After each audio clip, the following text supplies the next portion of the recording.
problem that led to its unfortunate... Ah. That. Yes, I was on board the Icarus, but I don't remember what happened. I don't remember how I survived. A passing transport found the wreck, and I was outside, unconscious, floating in an EVA suit. I must have been outside working when the Icarus exploded. The shock and the trauma wiped out my memory of what happened.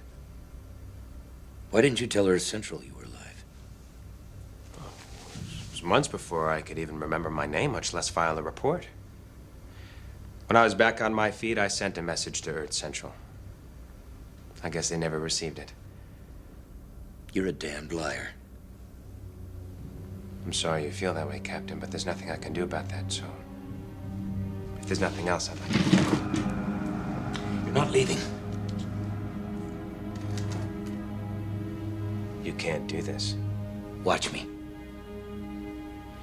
You're gonna have to charge me with something. And last I heard, being alive is not a crime. You seem to have forgotten something, Mr. Morden. Earth Central thinks you're dead. Until I send them my report, you are still dead. That means you've got no rights, no legal recourse. No one to miss you if you don't turn up. Playing a very dangerous game, Captain. Could cost you your command. 139 people died on board the Icarus, Mr. Morden. Including my wife. And here you sit, not a scratch. Now, something here doesn't add up. I intend to find out what happened, what really happened.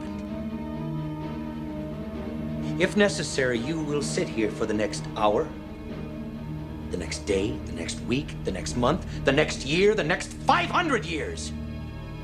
But you will not leave here until I know the truth.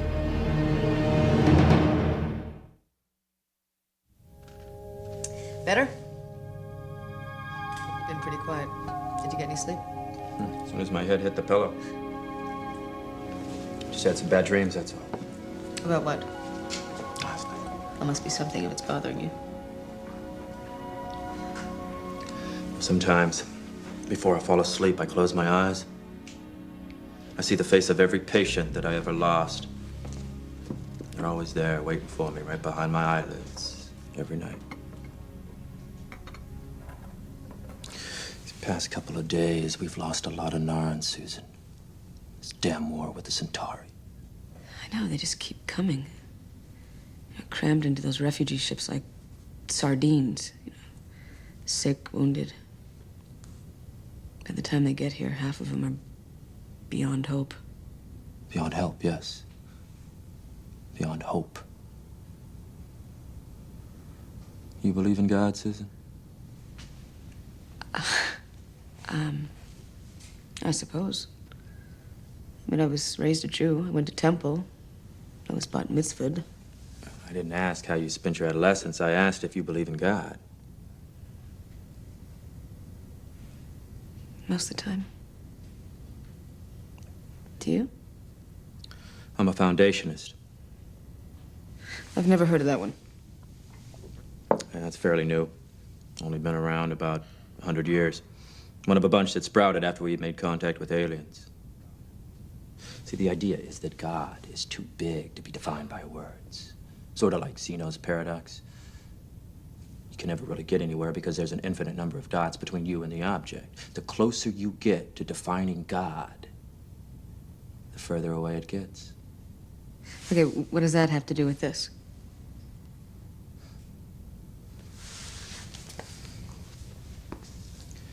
You know, when a patient starts to slip away, when he looks at you, and his eyes grab hold of you the way a drowning man grabs hold of anything to keep from sinking. I mean, afraid. So afraid. And then, just at the last, it's as if they look past you to something else, and the look on their face, it's like nothing you can describe. And then